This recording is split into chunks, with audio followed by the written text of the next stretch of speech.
Well, good. This is a very good choice to come to Scribble and Shade. It's a workshop about portraits. I've been making portraits of people for about 25 or 30 years, and so I've got lots of experience at that.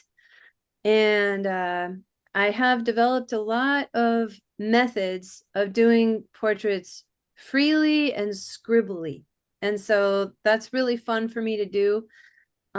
A portrait is usually the likeness of a person, but it does not have to be exact likeness. In fact, you can make changes, especially if it's not, if you're not doing a portrait for somebody, as a gift or especially as a commission or something like that. You can really have some freedom in the approaches that you take in creating the likeness of a person. All right, so we're calling it portraits, but we don't have to do an exact likeness. You know how it is. Sometimes it can look like maybe they're the finished drawing or painting that you do could be like, maybe it looks like they could be related, like they're cousins maybe, or maybe it looks nothing like what you started. I'm here to tell you that's okay. All right. Again, unless there's some kind of a motive that you have with this particular person where you're like, well, it really looks like them. So I'm going to show you an example of that. And Amy, I'm going to make you the co-host. Is that cool in case other people want to come in? Excellent. All right. Sure. So I'm going to make you the co-host. Awesome. So here's an example of an unsplash.com. They have lots and lots of royalty-free images, and I printed this off for myself. And here was the photograph of this excellent image of a person here. And so here's what I made, and you can tell I took some liberties here. This was my Scribble and Shade portrait here. You can see that it is it's done really quickly. I did it in a room of friends just for fun. I was fascinated by what I could do with it, especially the eyes and the hair. I do often group the dark areas of well, anything in a painting together. I don't separate out individual strands of hair so much, except around the edges. And so you can see my treatment of the hair. I was grouping things together, and we'll do a little of that today. But the main point about this workshop is the freedom of your brushstrokes. You see how there's a lot of unblended areas. I was not making a photorealistic representation at all of this particular subject. I was letting the brush strokes be blocky. I really like to get some dry brush effects around the edges, especially. And then the detail areas are mostly reserved for facial features such as the eyes and things like that. But even then, I was taking some freedom with it and letting my brush strokes be pretty unblended and spontaneous. And when I say unblended, it's, you know how like an oil painting can look like a photograph if you spend enough hours in it and make it real meticulous. So that's not what this particular workshop is. However, it's not wrong to paint that way either. You can do whatever you want. So I would say as you're creating any kind of scribbly portrait, if you wanted to turn it into a very photorealistic portrait, of course you can do that and let it morph into that direction. But if you don't want it to, then you will have to give yourself a stopping point and be like, I didn't blend that area below the eye into the area of the cheek color. I'm going to leave it on purpose, and make yourself leave it on purpose. And that's a hard thing to do if you're not used to painting loosely and freely. So my invitation to you is try it. Leave your brush strokes showing right next to each other, letting the medium be the medium. So before we get into that, if you're working with watercolor today, anything that looks like watercolor that your paint is doing, let it be that. Let it scream watercolor. If you're working with acrylics today, let it be acrylic-y. So let the medium be the medium. We're not making photographs today. So we're not trying to make it look like a photograph.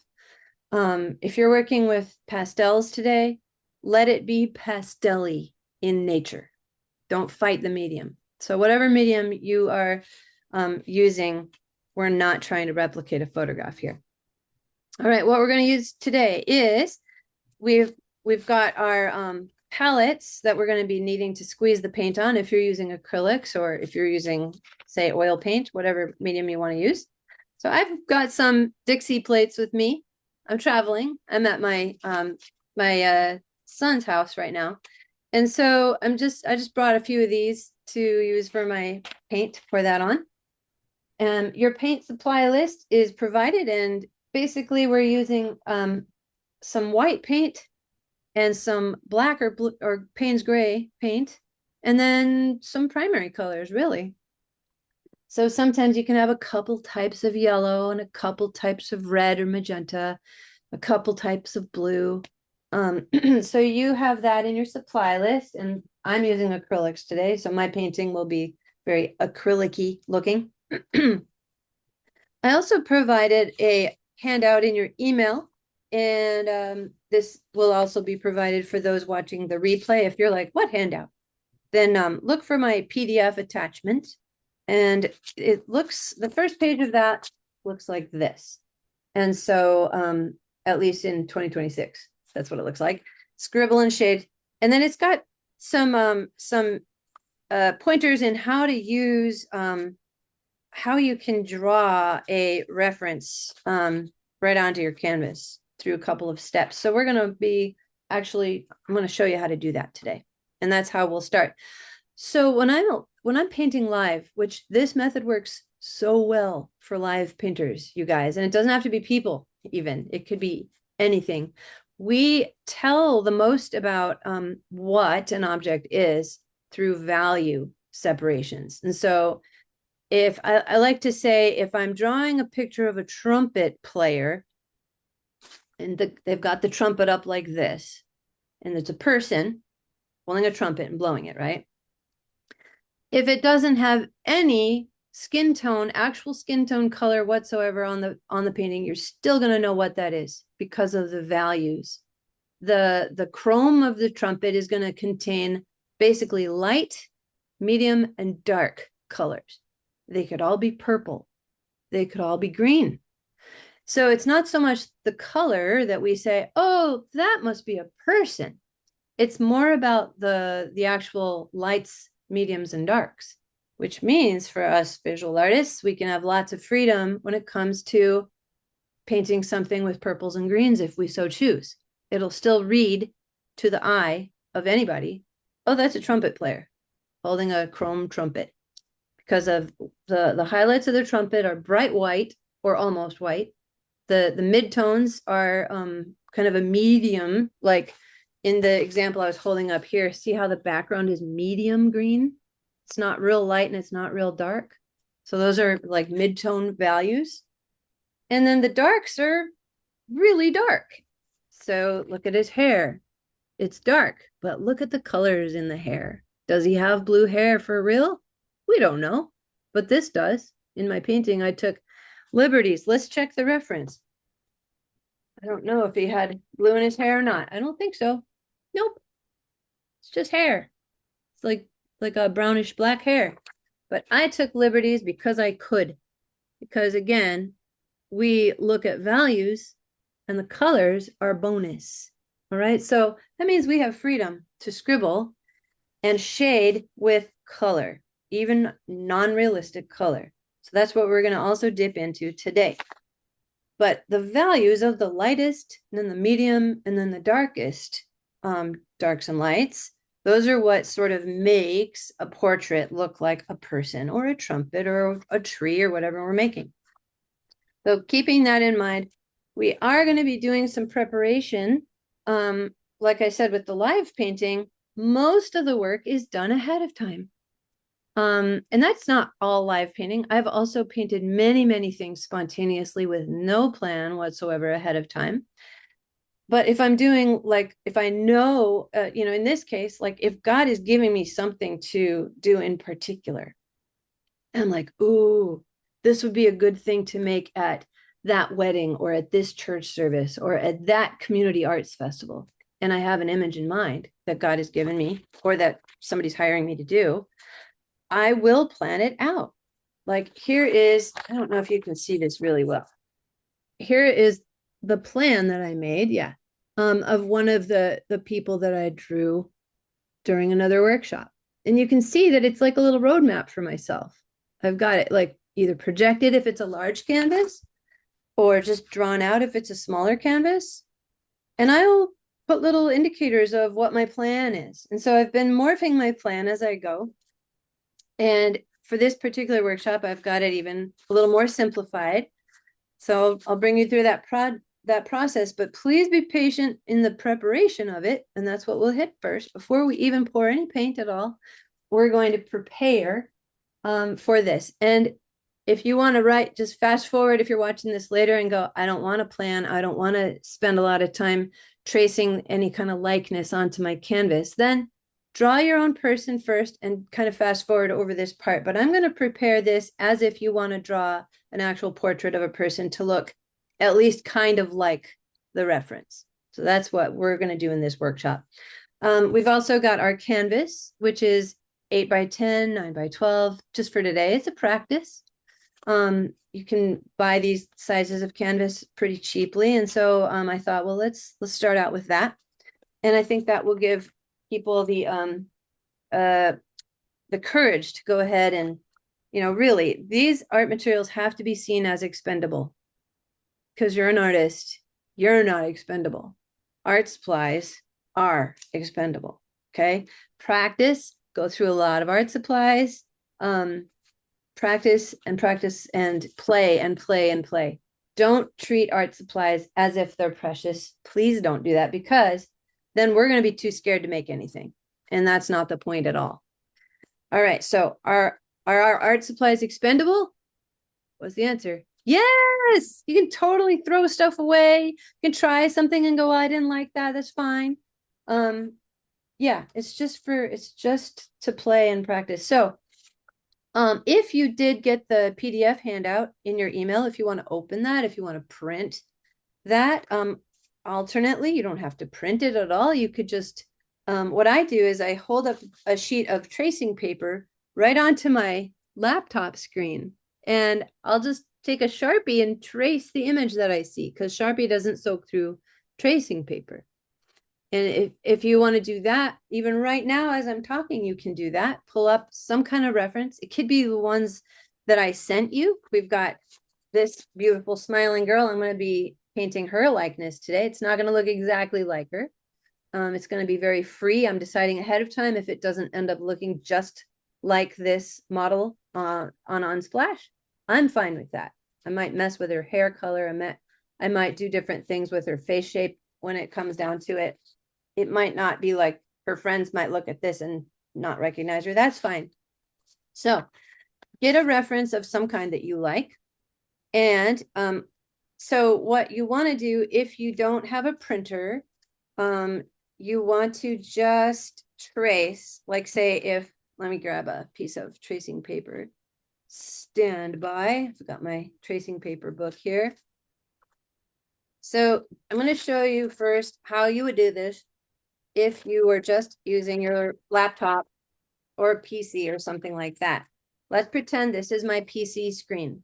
I open it up, whoop, find a reference online, zoom it as big as I want to paint it. You know how you have the magnifying glass on a computer and you can make images smaller or bigger? Yeah, copy paper is good too. If you can kind of see through it, that's good. And so, yeah, so this is my laptop, pretend laptop, okay, or my computer. Here it is on my screen. I've enlarged it to be as big as I want to make it eventually on the canvas. I'll take a piece of tracing paper, go over it. This is my computer screen, remember? And then I'll take a Sharpie and start tracing it. Just like that, real kind of slowly. But what I want to do is I want to group these dark shapes together. I don't want to get like, oh, I can't see the border between her hair and her cheek. What shall I do? Make it one shape. See how it kind of morphs together anyway? So just sort of don't worry about where it stops and starts. Just make a line around the actual dark area. And so this is what it might look like for you, is making some very simplified lines around those shapes. All right, so I'm going to demonstrate on that.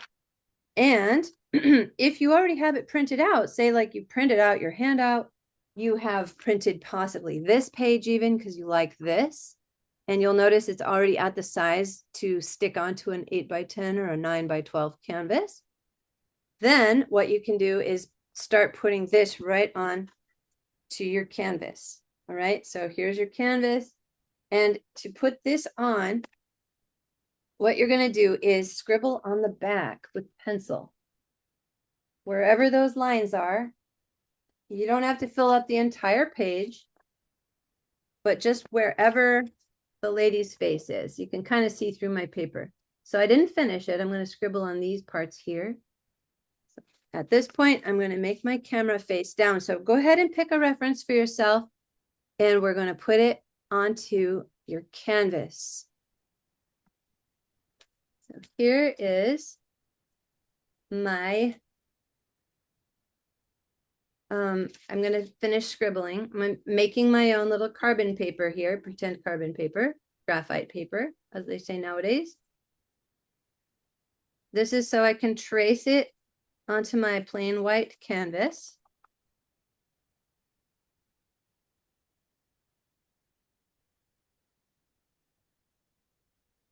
And just making sure there's graphite behind everywhere that the design is. I don't have to go to the edges of my white piece of paper because I'm not going to be pressing on the edges of my paper where nothing is.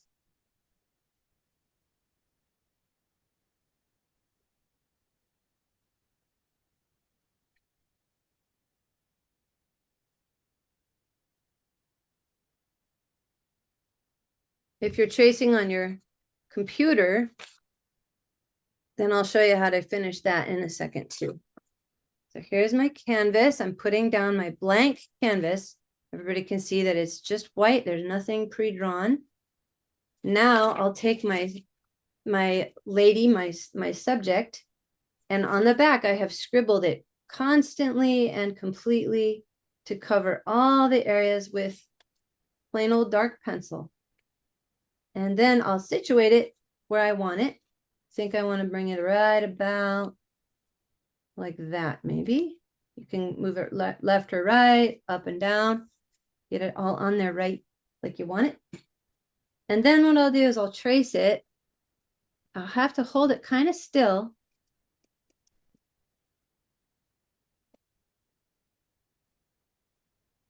And I will want to actually lift up and make sure it transferred. And it is transferring. You can see that. As I'm pushing, nothing goes through the paper. All it's doing, my pen, is pressing the scribbled pencil into the canvas. And it's making it show up on my canvas for myself.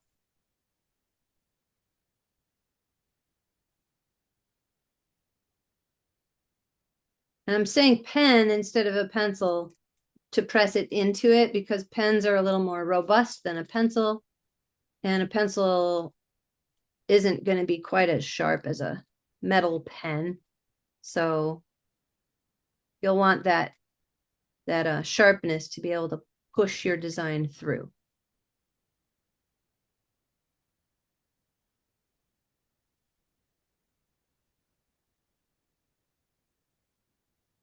I'm even going to put the dots. Your dots don't have to line up exactly to my dots, each individual dot. The important thing is, and we'll just make sure that's showing up here. The important thing is to have these areas where we have these highlights kind of picked out for ourselves, that the dotted lines represent lighter areas. So I'm going to make sure those are showing.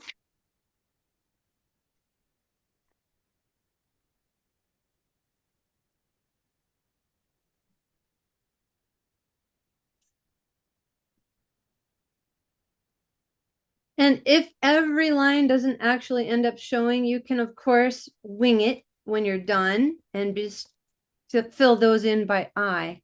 But I really do feel it is a real time saver if you already know how to draw. And by the way, this is not a drawing workshop. It's a painting workshop, which is why we're skipping the drawing part. I'm not going to teach today about proportions or, you know, the shape of the head or anything like that. This is just about painting.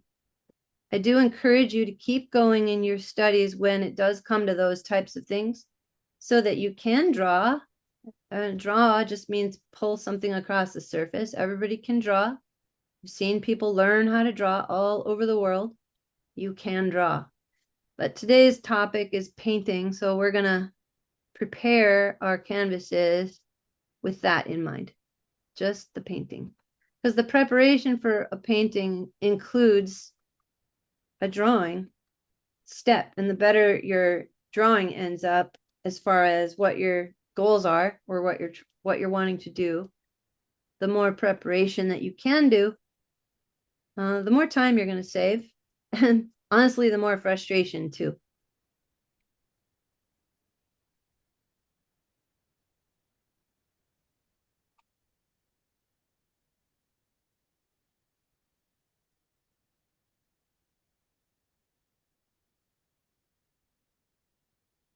Notice how I drew her teeth in this example. It's a common practice for portrait artists not to draw lines between every tooth. They're lumped together, and we only see an indication of their upper gums, kind of like bridge arches is what they look like. And also the indication of the shape of the lower part of the teeth where they come together to form the dark part of the mouth. But you don't make lines, straight little lines through and between each tooth. And you'll see that when we paint it, also the teeth are generally grouped together. It's just a little awkward if you see like individual teeth in a finished painting. Usually they're sort of simplified, brushed over, so to speak, and not pointed out so much. Again, there's exceptions the world over. Please don't think that these are rules. They're just kind of practices that are generalizations. You can do whatever you want with yours. All right. I've been holding my paper on pretty solid because I don't want my paper to shift around as I'm tracing. I'm going to see if it pretty much all transferred. Yeah, looks like it did pretty well. I don't think I'm missing any major things. I'm going to try to put 2 dots versus 1 dot where I see them, but if I forget them, I'll just look again at my reference and go, what was that again? So in our preparation with this method I've developed, 2 dots inside of an area means it's very dark. Think of very, very. 2 dots, very, very. And 1 dot is just dark. It's not very, very dark. It's just generally darker than the other stuff. And then on these dotted lines that are on her nose, forehead, cheeks, chin, those are highlights. If they've got like a dotted line around them, like this whole big part of her neck right here will be a highlight too. So the sort of not solid but dotted line indicates, oh, lighter paint goes here. Same as in her hair. This one just didn't want to transfer over. I guess I must have skipped that part with my scribbles. Yep, I did. All right. Well, I've got mine traced on. You can keep tracing if you're still working. Back to our computer screen sample. Like if this was my computer screen and I put my tracing paper on my computer screen, I won't do this entire thing. I just want to show you how I do it. Do I have 2 pieces of tracing paper here or what? No, it's just one. Hard to see. Well, a computer screen is illuminated, and so it's like a light box. It makes it even easier to see. So I'm gonna make a little lighter background, that helps. All right. So I'm going to just very briefly show you how I started this one. I will just kind of simplify things. And wherever you can, when you're drawing, make instead of a big round head or a big round hair shape, make us kind of a straighter line wherever you can. And that's something that I picked up recently from an art book I was looking at. And again, we're we're grouping our darks together.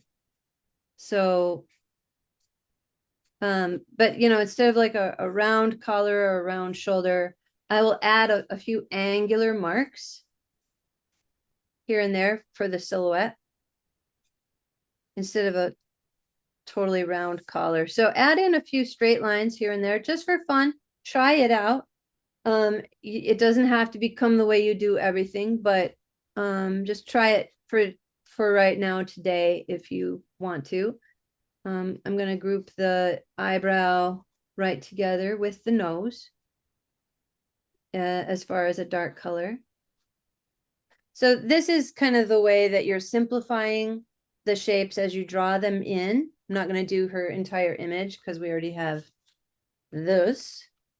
But yeah, if you can add a few angles in it, it's pretty fun to do that. And it does separate it as distinctive from a photograph. It is an artist's hand did this, and that's what we want.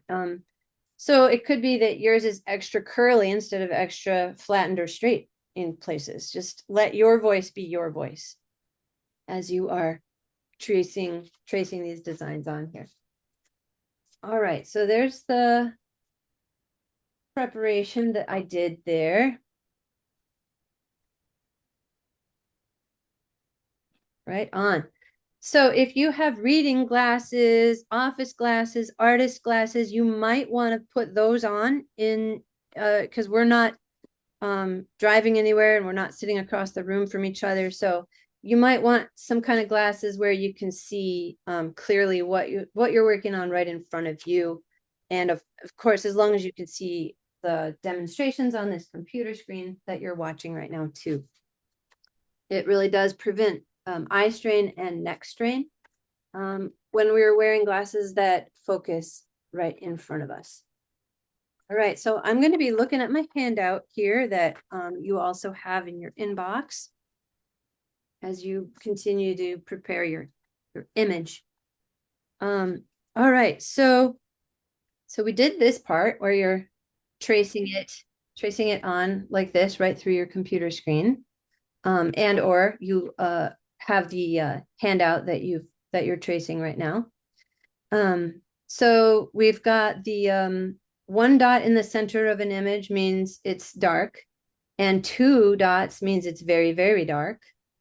And then we're allowing the dark shapes to run together, like this neck right here in the example. I didn't get all the nuances and all of the, you know, well, there are different variations of dark, but I'm just saying, no, those are just dark, very, very dark. So two dots. So that means we can play around in this area of the neck where she's got this two dot, very, very dark. I can do whatever I want in those dark areas. I can throw dark purple in there, dark blue in there.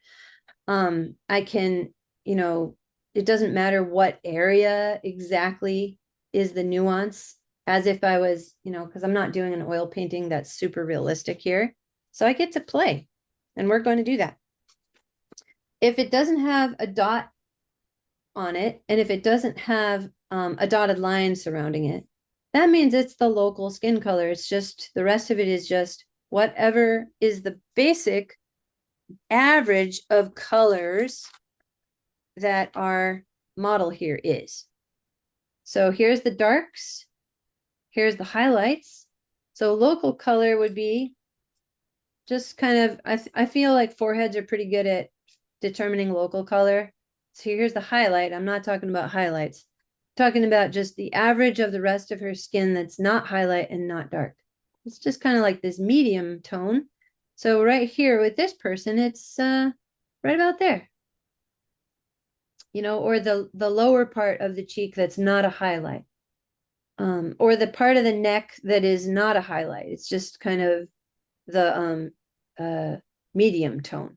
would be something like that. So that's the local color of this person. The local color of her shirt. Local color just means kind of average color. So there's the highlight of the shirt. There's the dark part of the shirt. Local color of the shirt would be between that and that. It'd be something like this, maybe right in there. That's the local color of her shirt. Of course, you can pick any color for her shirt. You don't need to do this color in particular. All right, so we've got our tracing pretty much wrapped up here. If you're going to do a toned canvas, then you actually want to, I'm going to reset my white balance here. Here we go. If you're going to tone your canvas, like say if I'm like, ooh, I love painting people onto a pink canvas. I want everything pink first. Then do your pink first. Let it dry. Don't paint don't draw a person on it yet. Let it dry, then paint it pink. See what I mean? I mean, let it dry and then draw your person on it, because if you draw your person on it, then it's harder to tone the whole canvas. Unless you use fixative, get your pencil lines to stay put, and then very carefully go over it with a clear, transparent paint. You could do that too, over a pencil drawing. I feel like it's easier to tone the canvas in the first step, if you're going to, then draw on top of that. So that's just something to consider if you like painting on prior toned canvases. All right, so here's where we're talking about the local color. I've got some little point, little areas that are pointing to the different areas of skin here. So number one is we're going to mix a good big pile of her local skin color.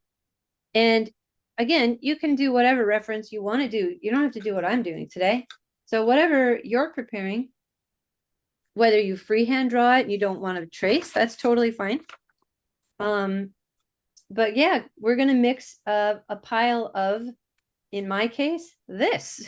So if you didn't print your handout, that's totally fine. You can just sort of compare to your, your screen, or if you have a different reference or something like that, just look at their average color of not highlight and not shadow. So I'm going to put my palette right here. Again, this where it says local color, I'm going to be kind of matching that. And if you're looking at a magazine or something, you can literally like compare that area right there, wherever their average color is. And you can see how you can match it. So what we're going to do first is we're going to get the lightness and darkness figured out first. Start with burnt sienna plus white plus burnt umber or black, and make a pretty good pile, like maybe as big as like half of a golf ball of a pile for yourself. While I have my white out, I'm going to squeeze a second pile of white for me to just dip into later, because I'm sure I'm going to use white later. So with your browns and your white, try to make like a, don't add red or anything yet. Not at first. Let's just mix this up. You can use a palette knife to mix, or the end of a brush, like the wooden end that you can just wipe off. So I'm going to try to hit that color right there.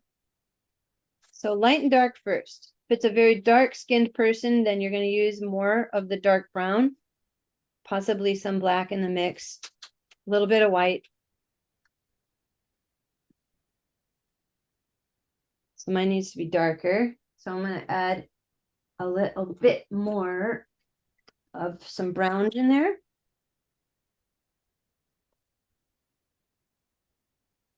And then after you get the lightness versus darkness kind of figured out, then you can start adding some reds, blues, yellows, kind of to, nuance that into that particular person's local skin color.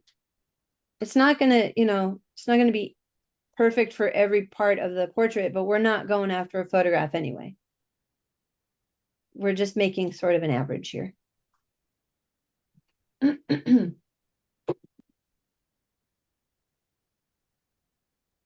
So first, lightness and darkness. And second is the adding some red, adding some yellow, adding a little bit of blue.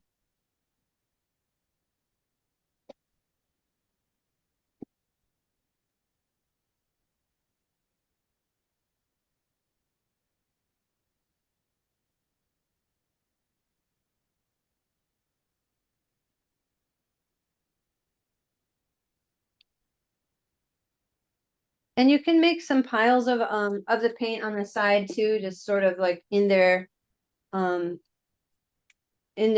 original shapes, you know, from the like a little dab of red, a little dab of blue, whatever you're pouring out for yourself. Put a little extra on your palette so that you can actually have that to dip into later by itself.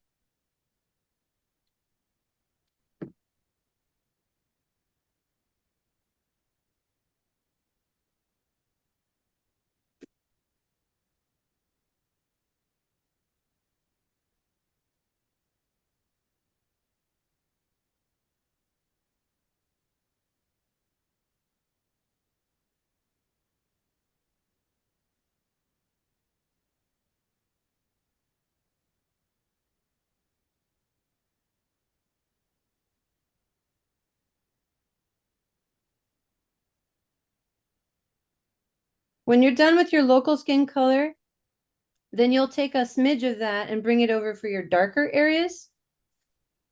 And then you'll do the same for your lighter areas as well.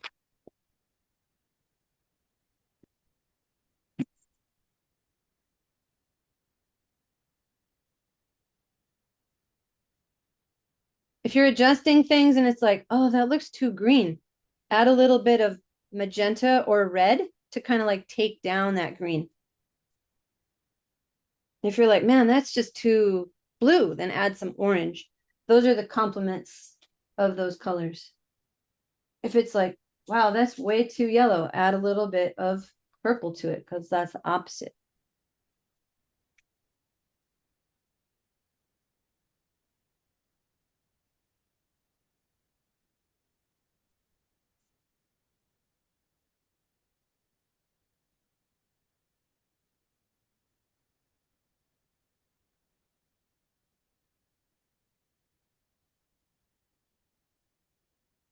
So we're going to make all of our colors first, the medium, the dark, you know, with the 2-dot dark, and the lighter one is just your local color plus some white. You might want to also add some blue into it. And you'll want to have, like I said, while you're pouring those, have another area where you've got plain old red, plain old blue. What I'm going to do is on a second palette, just have some of those plain colors that I can dip into later on when I'm ready to paint.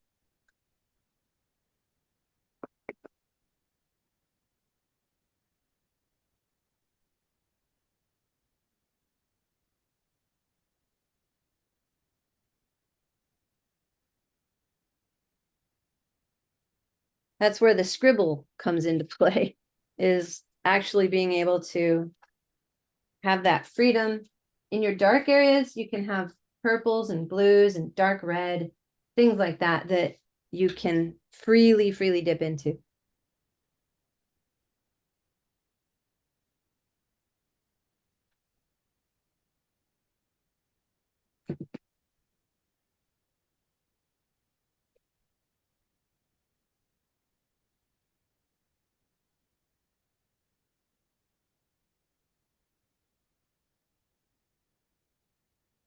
And like I said, I'm using these little palettes today. So I've got my skin tones kind of on one, and then I've got my dipping into colors in a different palette, only because I don't have a lot of room on each palette. You won't need a lot for your highlights. I've got like my white plus the local color sort of ready to go.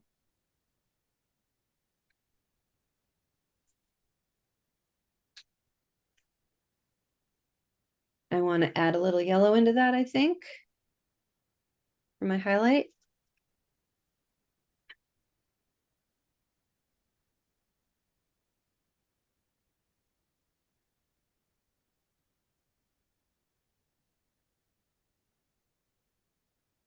So 2 dots is going to be your very darkest.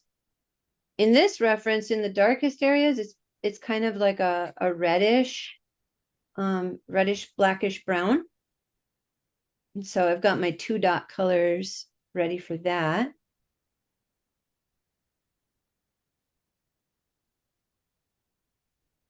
Okay, so I've got my local color ready, and that's the biggest pile.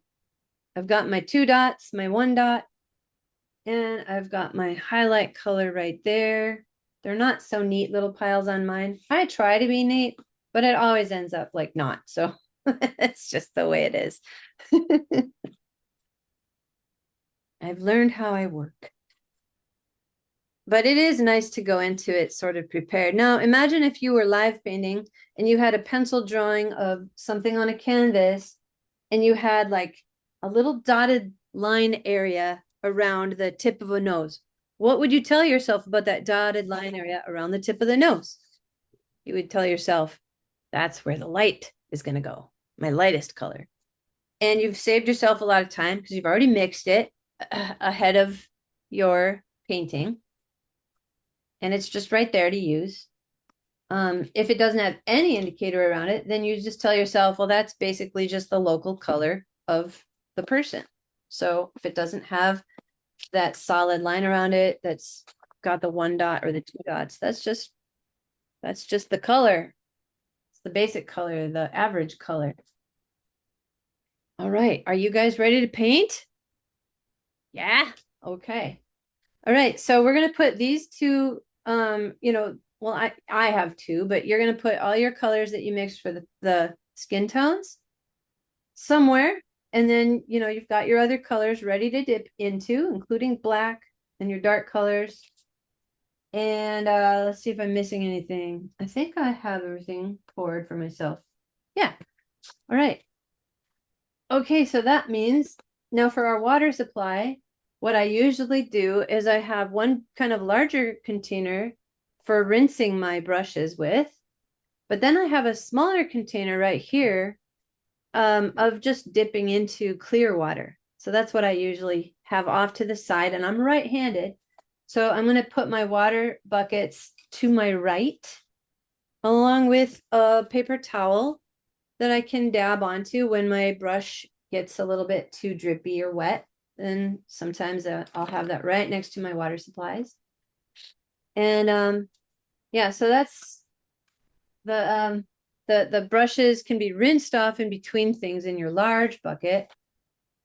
And then if you need clear water, you'll have that always, that you can just scoop some water onto your brush.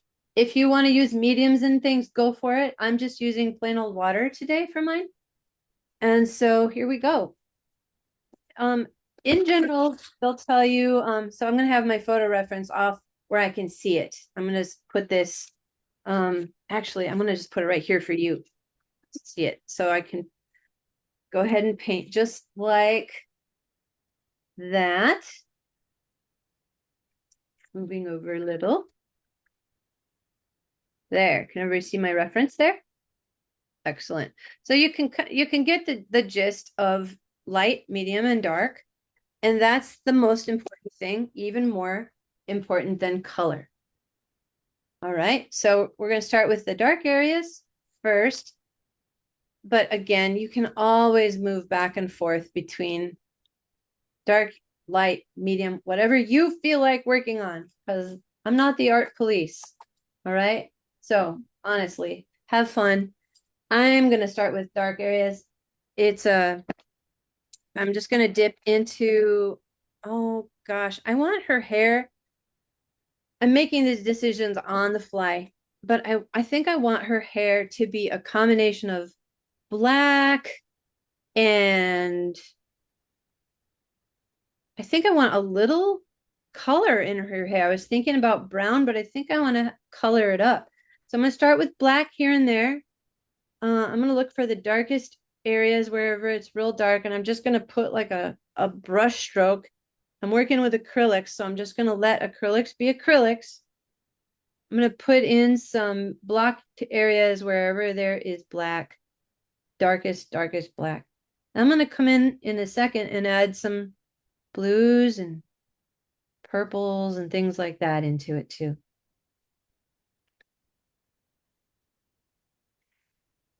If you have a brush stroke that didn't go exactly how your pencil line was, I vote leave it. Leave it the way it is. Nobody cares what your pencil mark was originally going to do. They're not standing there staring at a pencil drawing.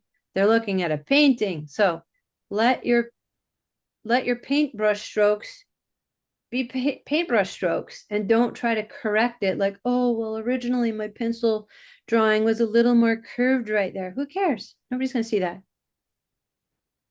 Your painting has morphed. I'm also going to see if I can put some black marks in. And again, if you don't want to paint with black, mix something in with it. I'm just using black. In that shoulder area is some really dark black right there. So I'm just going to add that in right there too, because it's there. I might change my mind later and do something else over it. That's fine. But for now, there it is. All right, in her hair, now I'm going to, remember those colors? I said I had some bright colors to dip into. I'm going to dip into some magenta right into my black paintbrush. I still have black in my paintbrush, but now I'm scooping up some magenta as well onto it. And I'm just going to ask myself where I want to put that. I think I did right there on the part of her hair. Put some. Boop. So now it's still dark, but it has some magenta in it. I think on the left side of her hair, I think I want to do that too. Just kind of add that in. And try to put down as few brush strokes as you can. Sort of drag it across, let it go, and don't go pick at the brush stroke. Just sort of let it be.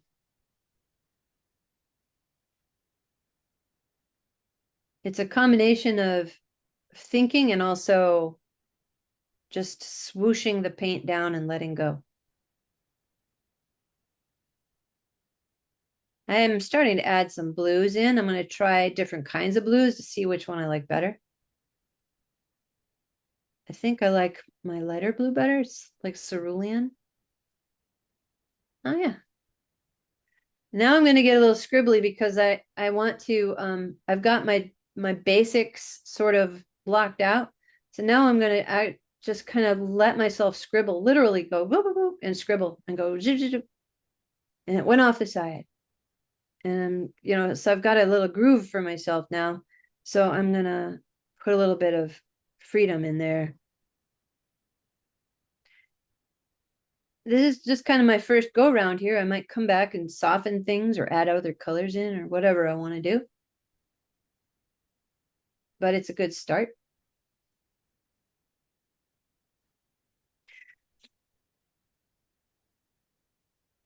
All right, that's how I have started the hair. I'll come back to it. I just wanted to get some darks in my painting to go, okay, that's as dark as my painting is going to ever get. And so I'll probably lighten a few things later on, but those are the darkest areas of that. Now I'm going to take my kind of a smaller brush, because you could see that I was using like a larger brush to do those brush strokes. I think I'm going to take a smaller brush and do the corners of her mouth are pretty dark, you can see. Again, I'm going to dip into the black and also put a little red on there. And I'm going to dip into my dark, my 2-dot dark, because that is all ready for me. All right. So corners of her mouth where, behind her teeth, I'm going to get those. And it's okay if it's a little bit sloppy, but you can paint real kind of on the slow side. Maybe I'll do underneath. Oh no, I won't do underneath. I'll just, the part underneath her teeth has a little bit more red into it. So I'll probably dip into some reddish brown for that part.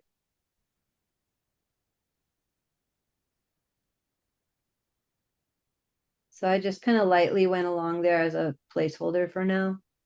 I'm not making the gaps between the teeth, you guys. I'm just going underneath. And I went up just ever so slightly. I can show you close up. Hold on a second. I'm going to focus here. That's what I did in the teeth. And I added a little bit of red into it, a little bit lighter. That was probably a 1 dot color.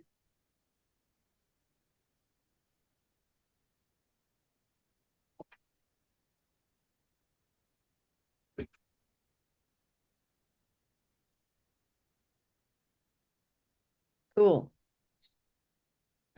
I could do maybe her eyebrows next. I'll come back over it later, but that's a 2 dot color, just loosely to remind myself it's going to be dark there. They don't have to be perfect or very neat.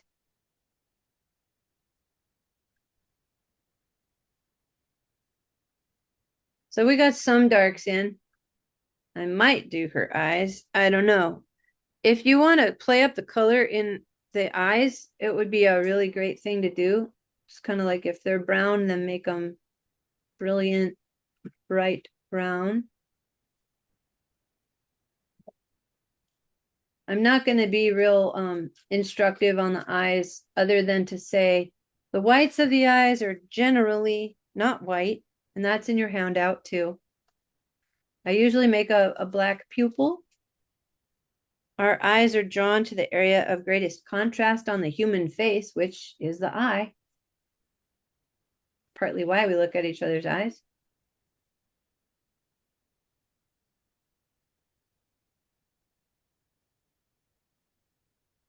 Did you notice I put some really cool angles in the eyes too? They're not like a football shape necessarily. They're sort of, I played up the angle in my original drawing.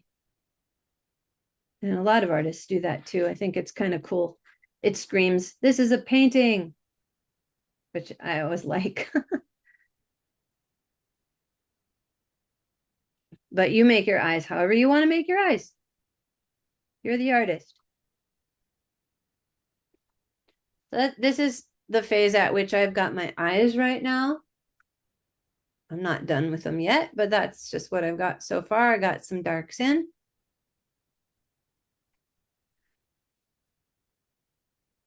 So while we're looking at this, I notice these dotted lines. Those are going to be the light areas. Highlights dotted like on the left side of her nose. On her forehead, I see the dots right around there. I see a dot there, dotted outline.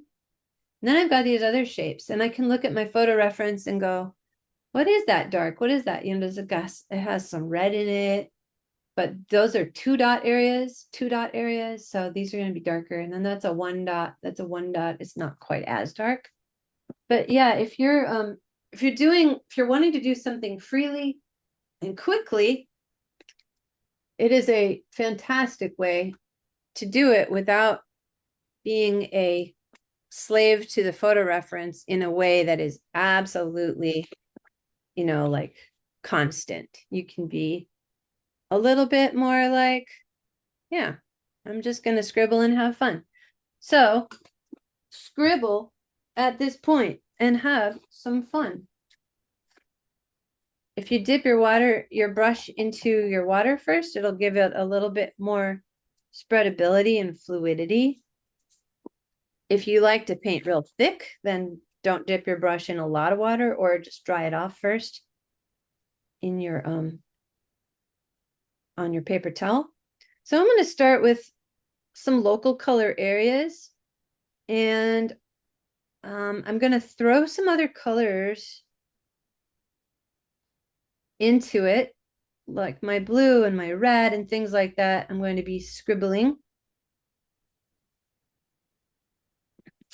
and having some freedom. And that is the point.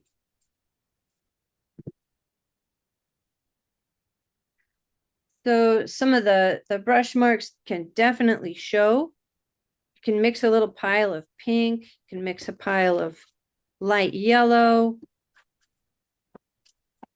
and really can bring some life into your portraits.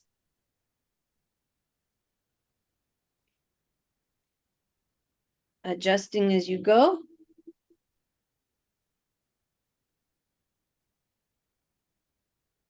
If you, oh yeah, if you have a wonderful accident, like the way that my black wet paint right here went into the skin of her forehead. See that zigzag right there, like the letter Z? I love that.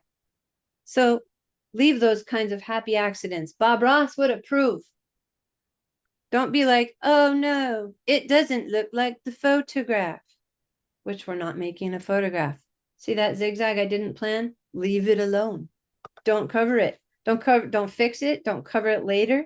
Sort of guard that and be like, ah, that's what's going to make the painting. It's going to make it.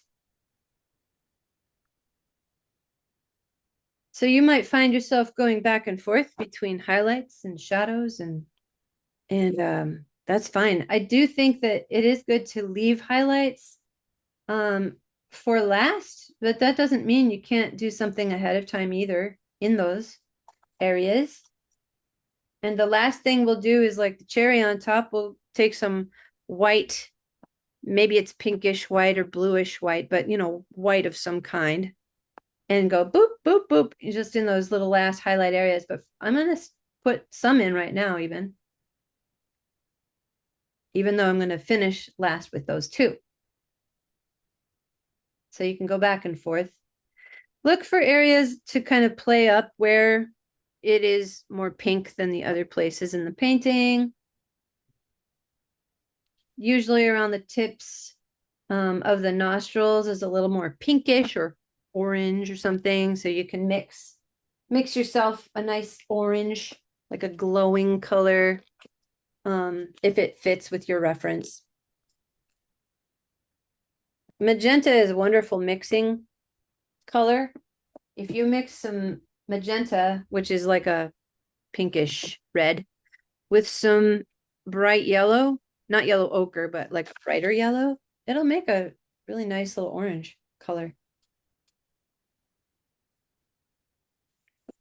Everybody's is going to look very different from everybody else's, because that is art. It's part of the definition. Yeah, I like that. I added some orange in to my actual local color, and I like that. It's pretty sweet.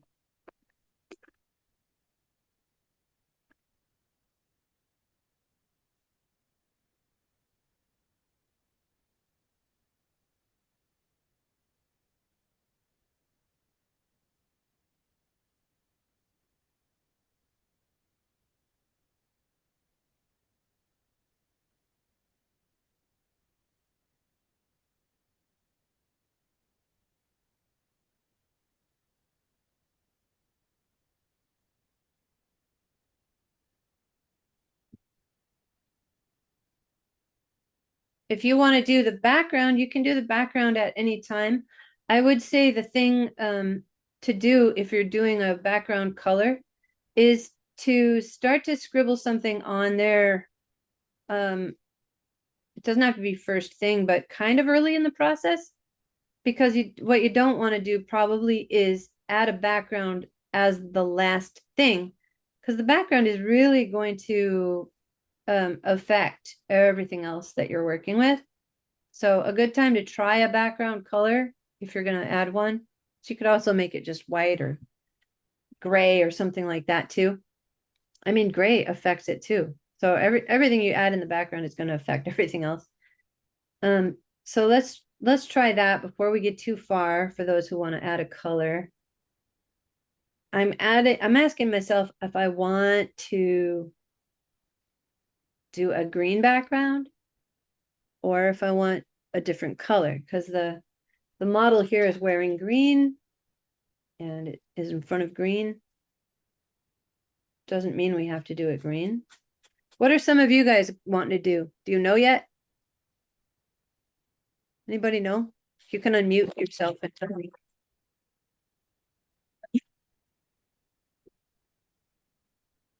I'm putting in indigo. Okay, yeah, nice. Are you doing a medium value of indigo or a dark? Yeah, I mixed it with a little bit of the local value of the skin, Nice. and it looks really nice. That's cool. Good. Actually. Awesome. Okay. Thank you, Ken. I'm debating. If I do a green background, I will have to add a little green into her hair and skin. Just a little. It's not the first thing you'll notice about my painting, but it will have to, otherwise it'll look sort of pasted on, like the figure has nothing to do with the background. So I want them to have some integration. Like in this one, when I did a green background, you'll see I added some greens into the skin. You're like, no, you did not. Yes, I did. Yes, I did. So right here, let me focus.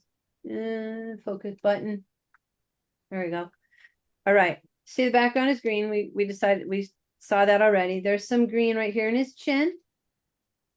There's another bit of green right here along that side. There's definitely a lot of green in his neck right there. There's some green in his lights of his forehead. And of course his eyes are green. So and under his eye is some green also. So just kind of here and there, I was adding some of the background color in. I left his hair free of green, I noticed.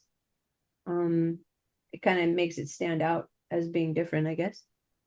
But yeah, that's just one example of integrating your background color of choice into your figure and vice versa. So you can add some of the skin tones that you came up with into your background as well. And everybody's going to be choosing different things. I think I'm going to make my background. I'm feeling pink for some reason. So use your larger brush. You know how we have a 1-inch brush or similar. You can use it watery, you can do it scribbly, you can do it thickly. I'm gonna make mine a lighter color background, so I'm gonna use a lot of white. So I'm loading up my brush with a lot of white, and I dipped the edge into my magenta, and I'm gonna see what happens. And then I'll probably re-dip it into some blue or something. I don't know. I really don't know how in the end I'm going to decide on this. I'm seeing it's too pink for me. And so I'm going to probably scribble in a different color into this pink to kind of bring it wherever I'm happy with. But it's a good start. You can go all the way to the edge or not. You don't have to go all the way to the edge, but I'm just leaving it kind of loose.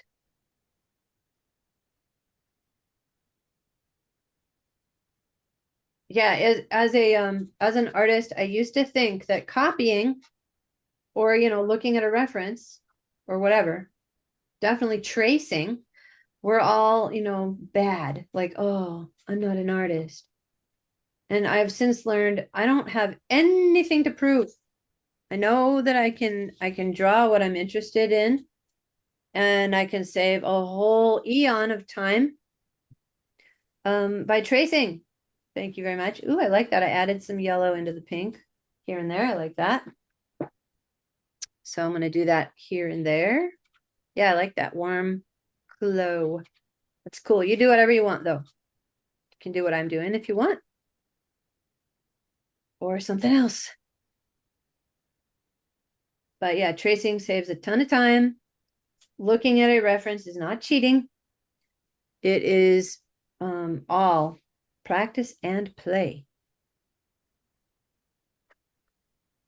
So don't let that thought stay in your head at all about can't do this or can't do that. I'm going to add a little blackish, bluish in the corner just to see if I like it. Yeah, I think I like it. We'll see. I can always change my mind on any part of this painting. I'll tell you that because acrylics is wonderful. You can change your mind and bring it back to just white canvas and try something else. I tell people, because I teach art classes in prison, I tell them that white is our eraser color.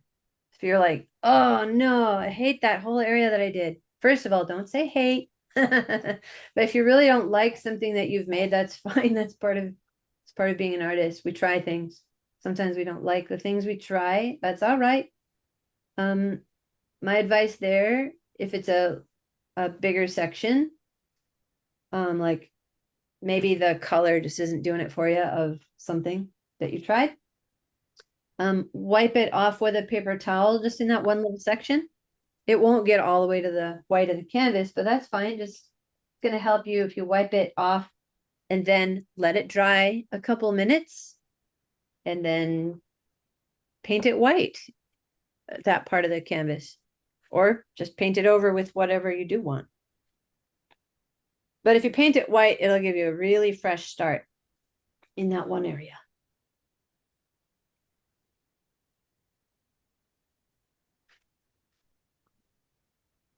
So I'm going to make a soft edge in the hair here and there. I'm going to blend kind of back and forth to make a fuzzy, like an out of focus transition around her head in some areas. Probably not all areas, but just some. You can do like dry brush there, or you can make it a little bit lighter areas of the hair.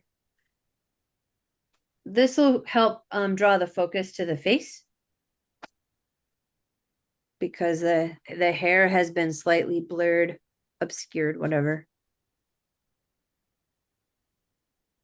I like that part. She's got a part in her hair. So I added a little bit of orangey red to that part. It's not bright orange red, it doesn't scream at you, but like there's some of her local flesh tone mixed in with that orangey red.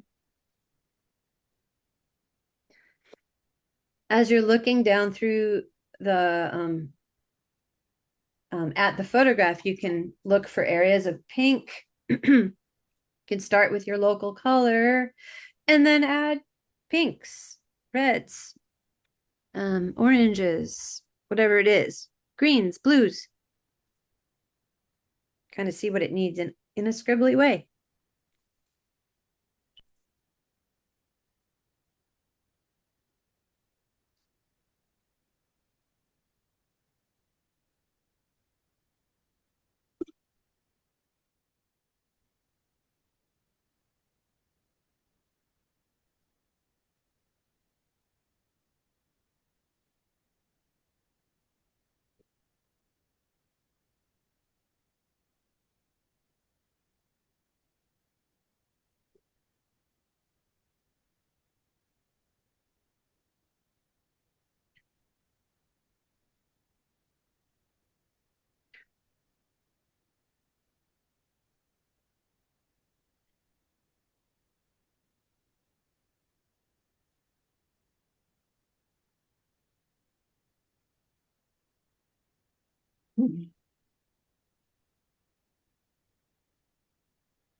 And let one color just kind of live next to another without blending them and blending them and blending them in this method.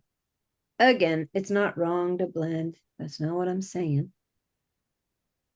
But for this method, let it stay scribbly. Let them live next to each other in harmony.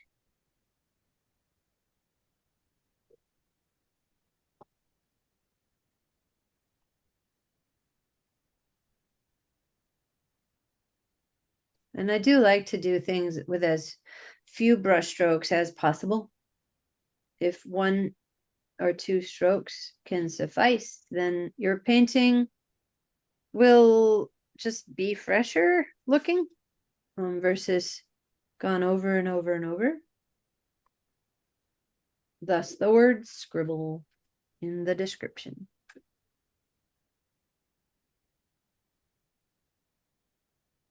Mm.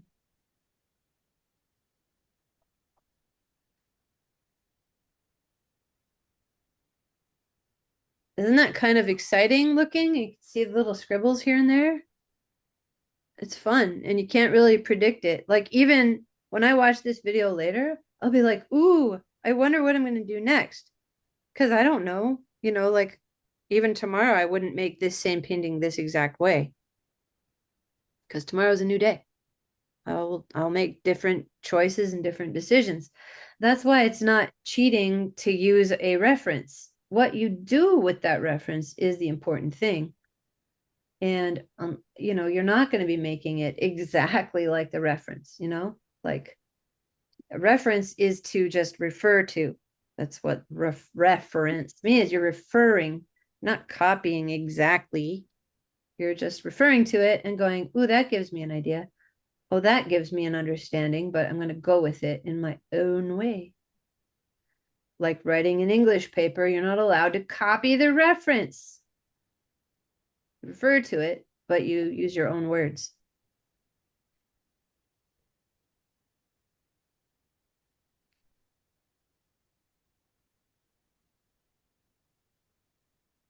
So you might think you're cheating by looking at something, but you're not. You're making so many creative choices along the way, more than you realize.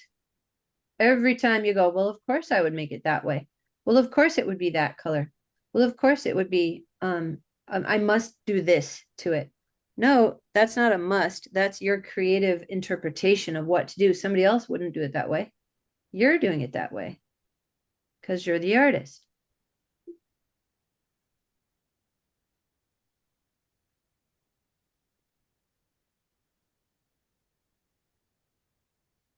What seems obvious to you is not obvious. It's just the way you do things. That's part of your voice. And it's really important.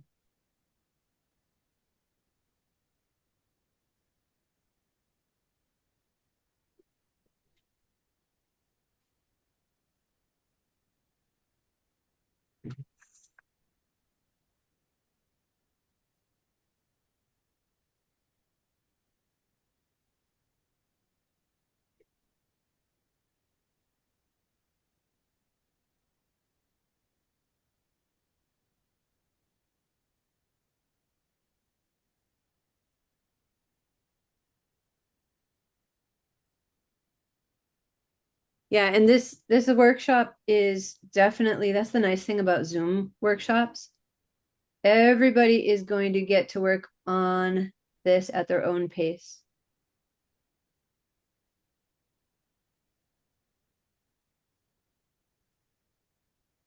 And if you're watching the replay, you get to hit pause, which is nice.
Are there any questions? You'll have to unmute yourself if there are. But I would love to take some questions if you wouldn't mind. Or comments.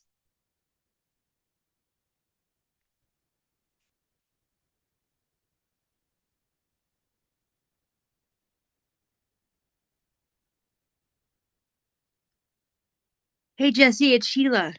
Hi. How are Hey, you? I'm good. How are you? Good. So I just have a question. When you're adding things like you mentioned the green to tie it in with the background on one of your other examples, Yeah. how do you choose kind of those um yeah, if I can say it, kind of the colors that you wouldn't expect that maybe go into the face? What sort of dictates those? Is it the background or is it a complementary thing? Like how do Mm, you decide which colors to kind of when you're gonna add purples or greens or stuff, what sort of dictates that decision for you? yeah. I just had to close my blinds because the sun was coming in on my painting here. Yeah, what dictates that for me, I do like to figure out like if I am working with a complementary scheme or something. I think I am working with a triad right now. I've got pink, blue, and yellow, and pink is Mhm. another form of red. And so yeah, you could be working on a complementary painting. Okay. This one here, the way this is a complementary because you've got pink and green throughout the piece. And you could also be a split complementary because green and yellow are right next to each other on the color wheel. And Okay. and then she's got a lot of pinks in her face. So or you could just say I'm just doing whatever I feel like doing and seeing if it does fit into an actual color scheme like that. Um, but yeah, it helps you limit the palette and not use every visible color. Okay. We're Thanks, only Jesse. using, sure, yeah, we're only using primaries here, but it is kind of nice to limit those primaries, to a particular application and use them to make just a few limited colors. Yeah, good question.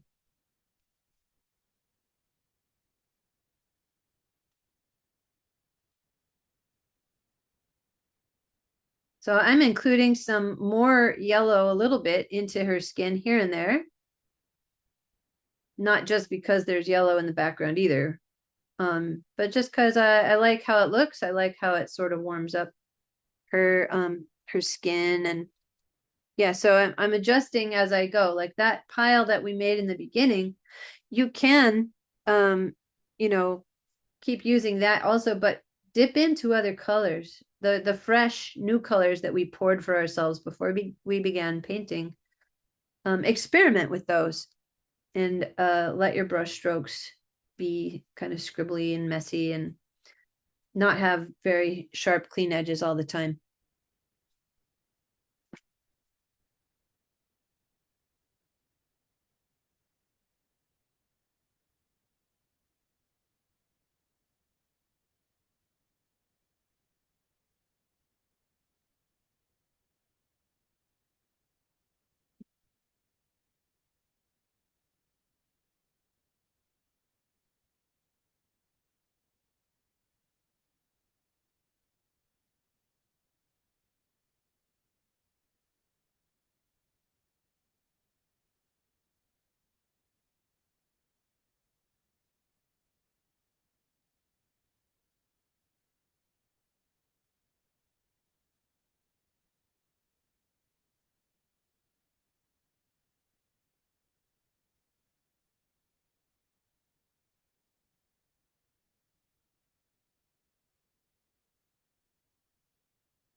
And it can be different than the reference. Of course, nobody's going to see the reference when you're done with this painting. Your painting has a life of its own. Your wherever this winds up this photo reference is not going to be next to it. So if you're like, ooh, that's a cool thing that's happening when I'm doing this part, my advice is go with it. Like, yeah, it's part of artistic license. It is the whole point. And like I said, the original reference is not going to be anywhere near.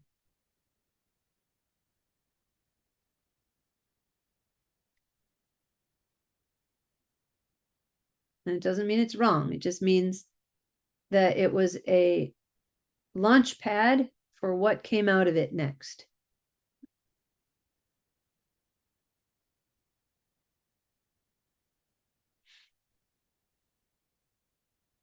It does really help to have that tracing on it, doesn't it? Even if it ends up not looking quite like the person, which we've already said is okay. It just really gives you some freedom in what is created.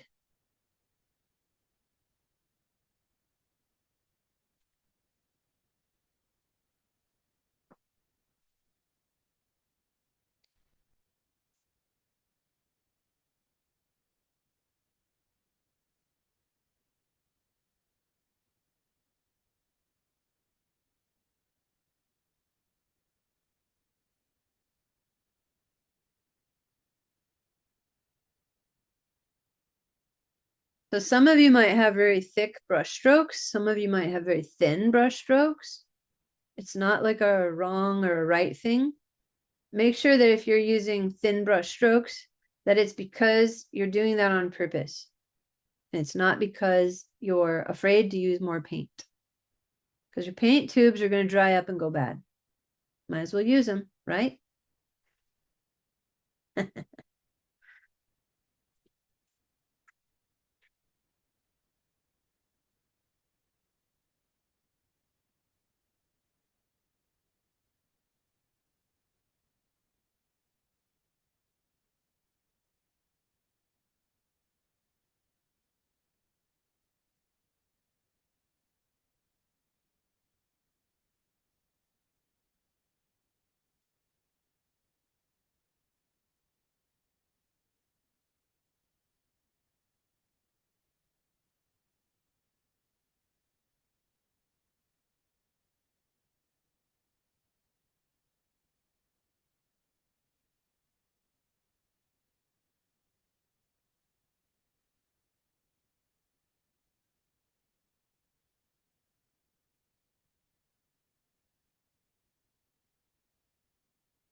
Any other questions? Unmute yourself and I would love to hear.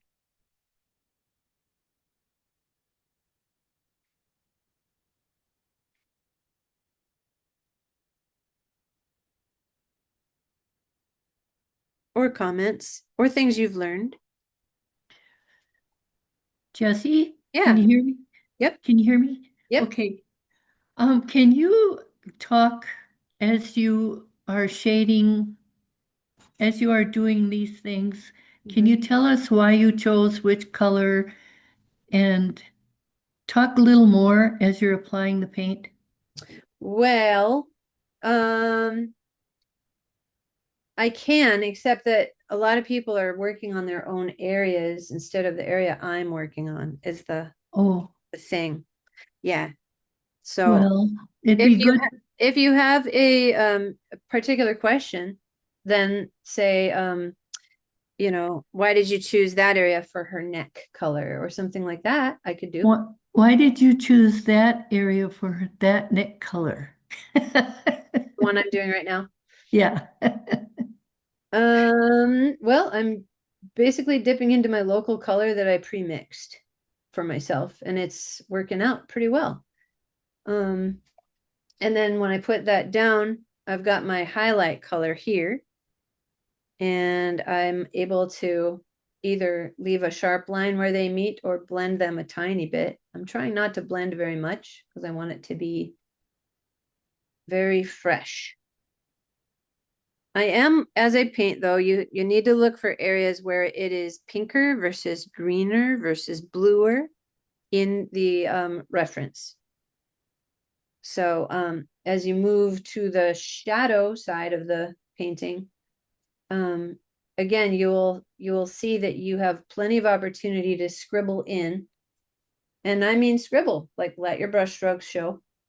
Scribble in some greens, some pinks, some burnt siennas or whatever it is, some dark reds, things like that that you can kind of scribble in and leave as part of the painting.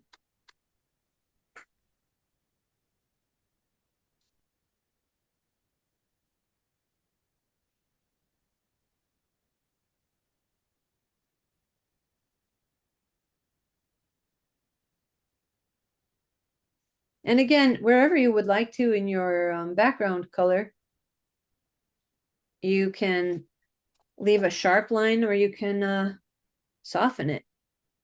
You can soften it by dry brushing the color that you used that's now dry. You know, you're like, well, I can't blend that anymore because it dried. You can always dry brush near it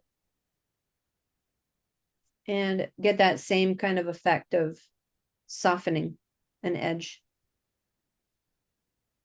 Or if it's still blendable, then you can blend it into that background color. Depends on what medium you're using, how fast your paint dries and things like that. Right now I'm adding, remember how I softened her hair around to make it like a little less attention getting so that her facial features are sort of the star of the show. But now I'm adding a few tendrils of hair, just a few. And I might actually add white or lighter colors of blue to that. Yeah, to her, just a few tendrils. Here's one thing about art, you guys. If you're like, ooh, I love what I just did, then go sparingly with that thing that makes you excited about it. Because what's going to happen is, ooh, I love what I just did, times 100 equals too much of that good thing. All right. That's one thing that I've just had to learn over time. Like, be sparing with the, ooh, that's so cool things. Like in this case, tendrils of hair sticking up. If I made 100 of those around her head because I was having fun, it's gonna lose the effectiveness. In fact, this one here might be too much right here. I'm gonna soften that out with water. Yeah. And if it's too regular, if you're like every 1 inch, I'm gonna make a tendril of hair, 1 inch, 1 inch, 1 inch, 1 inch, 1 inch, 1 inch. That loses effectiveness too. It's counterintuitive because it was so fun to put the first one on, but leave that one special. Leave it special. Don't put 100 of them. And don't put them at regular intervals. Randomize it. Then the ones you did put down, those lucky few, they will steal the show. And everybody will be like, oh, that's so beautiful. I love all those tendrils of hair, but there aren't that many. But that's our secret. Only we will know.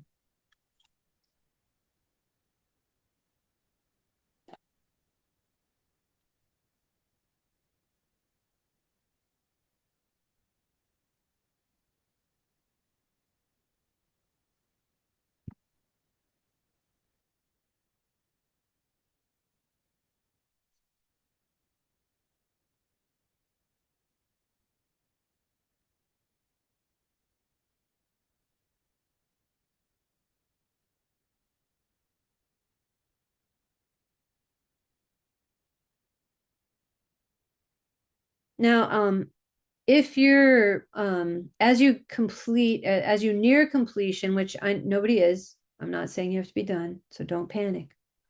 Nobody's done yet, but as you near completion, when you do, then you'll want to shift gears to your painting itself and ask yourself, is there somewhere that keeps on trapping my eye? Is there somewhere that is sort of like, for whatever reason, troublesome to look at, like, I don't know, there seems to be something going on there that's too whatever. So you will start to look for areas like that when you're finished. And you'll be like, okay, well, that one area right there, it just really wants to steal the attention, even though it's not like a very special thing that I put in. So I'll see if I can maybe soften that area, or maybe it is so rad that I'm like, man, I want to put that in other places because it's so rad. I love it. Well, how did I do that little area that I love? And then you'll maybe replicate that. Maybe it's a bright orange brush stroke that was an accident, but that you love. And you can be like, well, okay, I'm going to put a few in, well placed here and there, just a couple. So it's not the only one on the whole page or painting. And again, you won't want to be like polka dotting your entire thing with it just because you love it. Like, be sparing. Just, try a couple more and then be like, okay, perfect. It's doing what I want it to do, but it's not like stealing the entire show or whatever. So that'll come toward the end, and you can, your photo reference at that point is still valuable. You could look at it for, okay, well, for some reason, I see, because in my reference, that area is actually a lot darker or lighter or whatever. So it's still valuable, but it's not what's calling the shots. What's calling the shots is your painting at that point by itself. It's like, I need this, I need that. Please give that to me.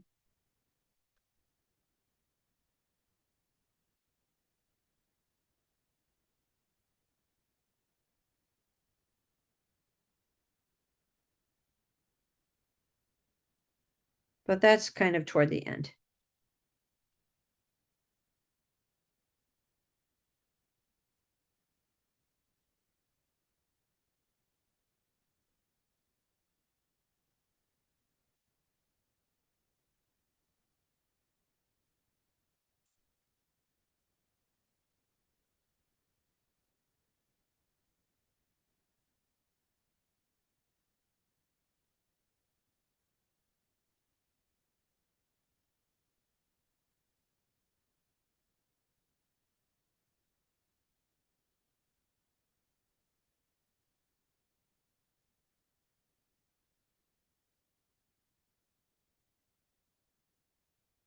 Washing your brush off between colors is something you can do, but you don't have to.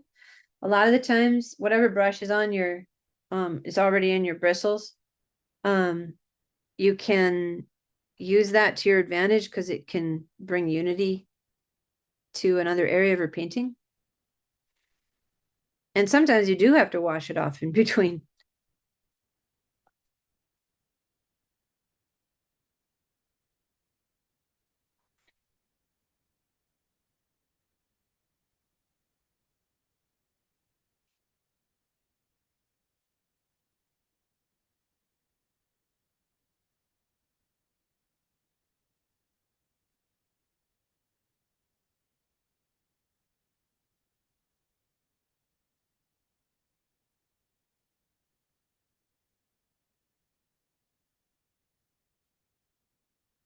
So I'm putting in some white plus pink plus yellow in the highlight color of her lightest color. And I'm really going to make myself scribble here, you guys. I know our tendency is to want to blend and make it a perfectly smooth skin tone, but I am on purpose pretending to more like spread peanut butter on a sandwich. I am not going to want to get very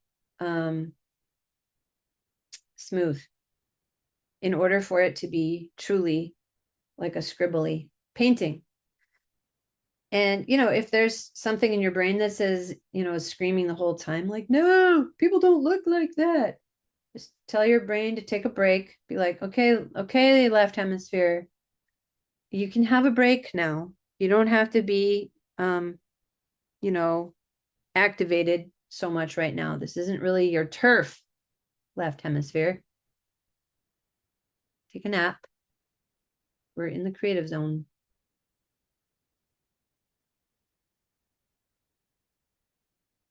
So I'm leaving my edges pretty scribbly, dry brushy, not real blended. Not real smooth. If you guys want, you can show us what you got so far toward the end, because when it is time to go, which it's not, but when it is, you will be able to keep going on yours. There's not a rush here at all. And it would be really fun to see your interpretation and your colors that you chose, and your different backgrounds, your different decisions, your creative decisions that you've been making all along. Be fun to see that, like a show and tell at the end. For whoever wants to, you do not have to.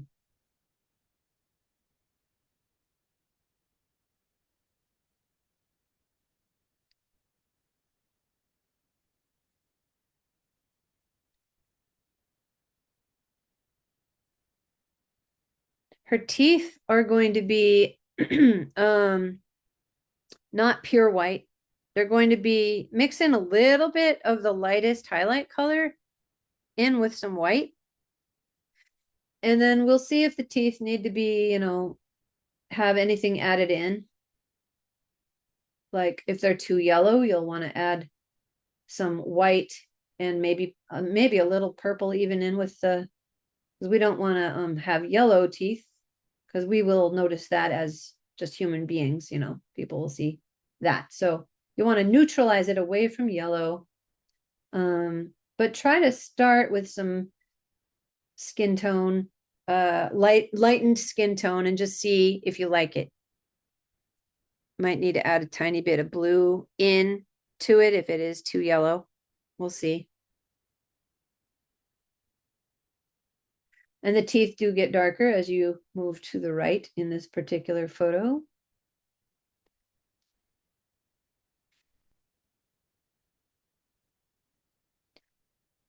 I better get some kind of shirt action going on here, because again, the shirt will make a difference. I can't just put any old color down here that if I'm like, well, I want her to have a purple shirt, which is outside the range of what I've got here as my, yellow, red, and blue sort of scheme. I can still do a purple shirt as long as I add other colors into that purple that I'm using already.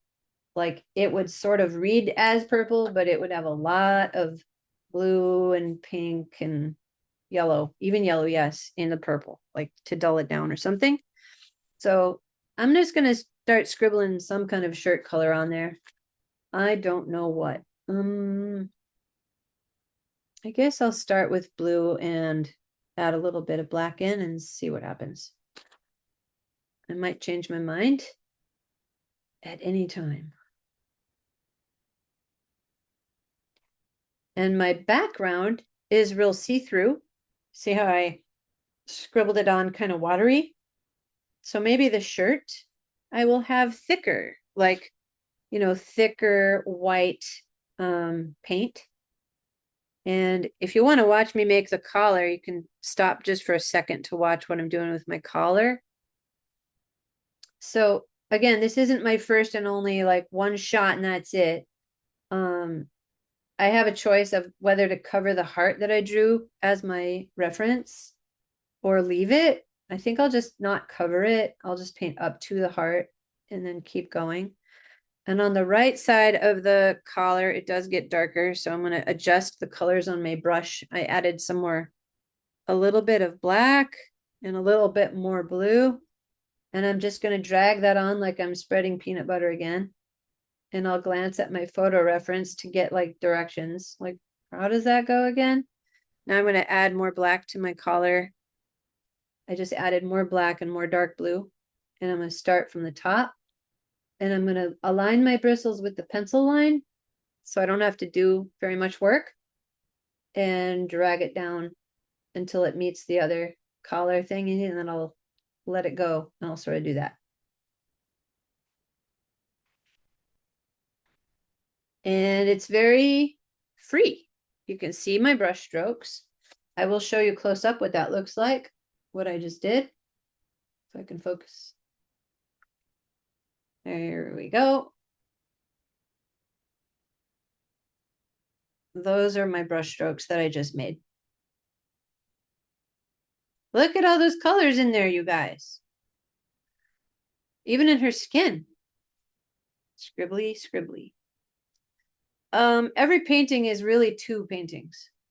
One close up and one far away.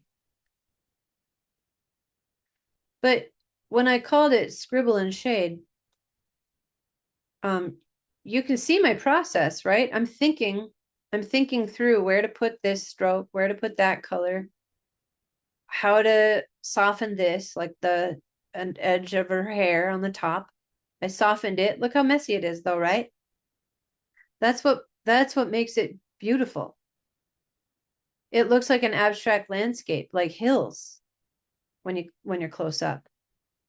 It's not, oh, I have to draw every hair. And oh, I have to make it look like the photo. There's a lot more life because I let it. There was my scribble that I left alone right at the beginning of this workshop. I said, ooh, that was a cool mistake. There it is still. I left it alone. So every painting looks different when you're far back. And then if you get close up, it's a different experience. That's what I like about it. It rewards you for walking closer as the viewer. So I think my blue shirt is a little too intense in places. So I'm going to add a little bit of flesh color, local flesh color, just to brown it down just a little. I like my brush strokes the way they are. I'm going to leave those brush strokes alone because I like them. They're fresh. But I'm just going to add a little more grayish brown in the rest. Oh, I just covered my heart on purpose. Oops. There we go. Just a little bit. And then what I could do, I'm going to just try this. I'm going to go let my shirt of the girl fade out to whitish gray around the edges of the painting so that my canvas has paint on it everywhere. Not that that's a rule, but I'm just deciding that right now for myself. And then I'll get some of these. I have to re-zero my lighting here. There we go. And I'm not adding water to the shirt because remember how I made that decision of my shirt, the girl's shirt is going to be thicker instead of watery. So I'm sticking to it. I can change my mind at any time, of course, but I'm going to just see if I can do it. I don't know. It might be a big distraction when it's all said and done. Okay, now it's getting way too something. I don't like it anymore. I mean, not my whole painting. I just don't like what I'm doing right now in this area. Is that okay? If I don't like something that I'm doing? Is that all right? Should I just quit making art? No. Keep painting. All right, keep painting. That's correct. I'm sure I'll find a solution. It might take a couple tries. It might. Absolutely.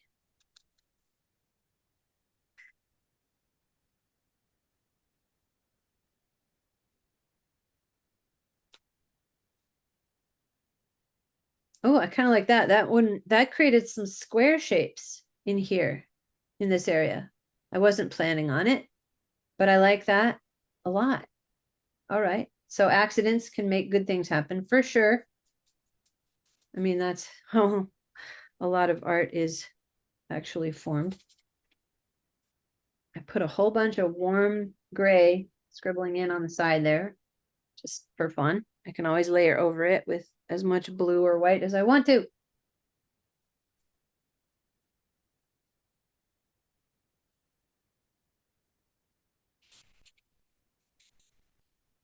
And just so you know, I mean, me as a live painter, okay, and as a workshop teacher, I am not beholden to finish this piece of art today. I am not. And I'm only saying that because there is a there's a lot of fear, I think, involving stuff like that. What if I don't finish? Then you just don't finish. That's okay. Keep working on it afterwards. Even me, even as a teacher or as a live painter, I can keep working on it later. Totally legit.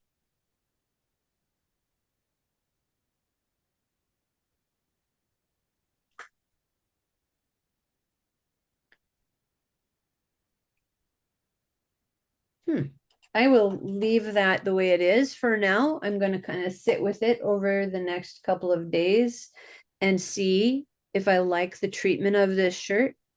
What I do like about it is it is interesting. It has interest to it. It's not just a plain blue area at the whole bottom of this. It's got variety. It's got brushstroke action. It's got some of the pinks and warm colors down here in the shirt itself, even though they're darker.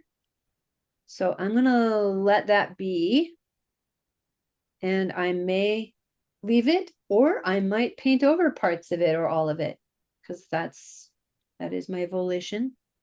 If I feel like it needs it, then I will tackle that part of it. But I think for now I like it. All right, now I'm going to do some of the details of her eyes and mouth and stuff. And while I'm doing that, I'm going to ask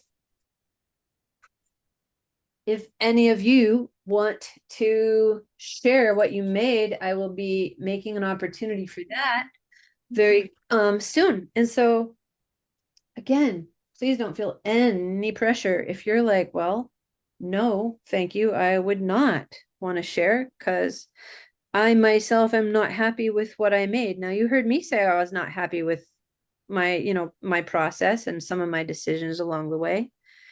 So it's not wrong, even if you decide to share what you made. It's not wrong to say, and I'm not happy with that. I think I'm unsatisfied with that.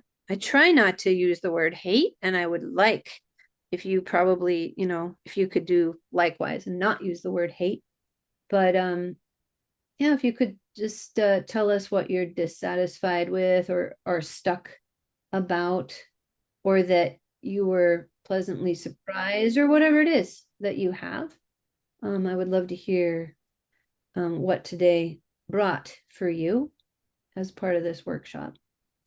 I'm using my smallest brush for the eyes, for the nose and mouth. Again, there's usually nostrils can have a little bit of a red tint to them because it's literally light going through the skin, and so it's going to leave some of that evidence of our skin, our blood that is in our just underneath is going to have a red tint or an orange tint in some places.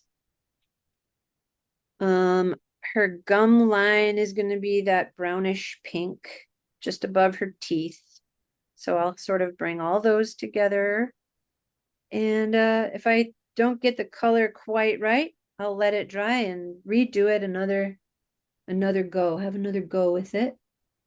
But I'm gonna use a little bit of water so that it's easier for me to move that paint around with some crisp lines where I need it.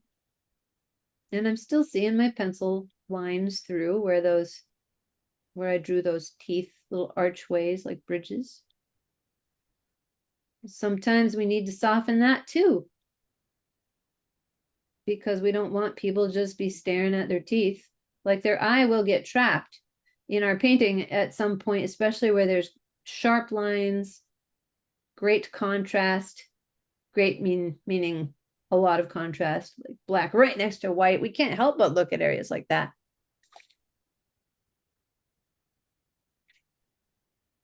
I think I'm working on her bottom lip now. Again, I'm not going to bring out the tube of pink lipstick color. I'm going to still be dipping into her local flesh color and then adding a little bit of pink into that in my painting, because then it won't look just pasted on, because it's got something to do with the rest of the painting, which has that local flesh color in it.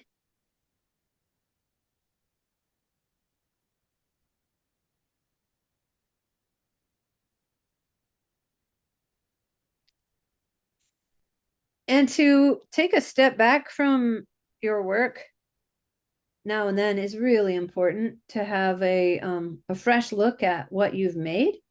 If you've only been looking at it from just a few inches away this whole time, you would benefit from, and we do benefit anyway from like stretching and stuff like that now and then. But yeah, take a little bit of a stretch, roll your shoulders around, and do have a little bit of a new view vantage point on your art, just so you can see what you've made more objectively. You could be like, oh, that's pretty cool. Oftentimes we're so used to how it looks from close up that we get a little jaded feeling, and it really does help to take a step back. Part of that is an inner critic reality. And we go, oh, hey, who made that? Well, you did. It's just a fresh look. All right. So this is, yeah, I think I'm going to call this done for my workshop today. And I didn't really get the whites of the eyes. I think that's going to drive me crazy. I'm going to put a little blue in. Would anybody, white plus blue, I should say, in the whites of her eyes? They're never just plain white, you guys. They always are a little darker than we think they are. Would anybody like to share what you've made today? And I can open that up for some sharing time. I'll share mine. Oh, good. Excellent. Well, I'm going to spotlight your screen. And let me switch back to my other one here. Awesome. Okay, who's first? Who's first? Robin, am I hearing your voice? Yep, that's who you're hearing. Robin is first, and then followed by, who else wants to share? I'll share if nobody else wants to share. Great. Okay, Amy is next. All right, Robin, you're up. So I did the guy. I didn't do the girl. So ooh, nice. That is what I came up with. Awesome. Cool. Which I absolutely love. Yeah. And I just really had a lot of fun. Good. People are not necessarily my forte of what I do. So I really enjoyed myself because I really like to play around, and that was really, this whole session was really good. I had another friend that was sitting in on it with me, and she had to go, but I'm trying to get her to do the foundations. But anyway, yeah. So, and she is very much a, she can do portraits and that kind of thing, and she's very, very good. So she keeps wanting to loosen up. So I kind of tried to. I wish I would have taken a picture of her, what she did, but for her it was loose. It was still pretty representation, but for her it was loose. So we had a lot of fun. It was good. Really that we did this. It was really a good time today. Yeah, and nice. I like your brushstrokes a lot, Robin. They're wonderful. Blocks of color is super nice. Good deal. All right, we're gonna switch to Amy. Thanks for sharing. Different. I thought it was great. Good. All right, Amy, you're up if you wanted to share. Sure. Awesome. I did one in watercolor and then one in acrylic because I was just messing. Yeah. Because I'd already drawn my person on. I did the guy. This one's in my journal with the watercolor. Oh, really cool. And then for the acrylic one, I decided to do an underpainting. And so this is the... Yeah, nice. That is awesome. I love the expression and the glow of that reddish color everywhere. Super good. Nice. Thanks for sharing. It was fun. Yeah, good. Does anybody else want to share what you made? I love how different everybody's is. I see Darren next, and then we'll have And- Deborah. Mhm. Awesome. Nice. All right, Darren, you're up. And then we'll go to Can Deborah. you see that one? Yes, we can. Oh, that's so great. I did that in watercolors because Good. I haven't got access to my acrylics at the moment. Mhm. And I'm totally hopeless with doing portraits in the first place. But I just thought, you know what, we're just going to have fun here. That's right. And so it was fun doing it. I'm not particularly happy with the lineup of the nose and the mouth and the heart for her necklace because they're not really in line. And they should Okay. be in line. Raise yours up a little bit more, a little higher. Oh, No. I don't know. I don't know. I don't think it, quote, should have to do anything. I love it the way it is. Yep, Okay. yep, really. Well, that's fine. I Yeah. might make it worse if I try and alter it, eh? Yeah, that's what I'm saying. I don't think you should try to rework any of it. Yep, everybody's agreeing. Everybody's agreeing. Leave it the way it is. It's awesome. Thank you. Yeah, because you're not going to get that freshness back. So No. nice job, though. I love it.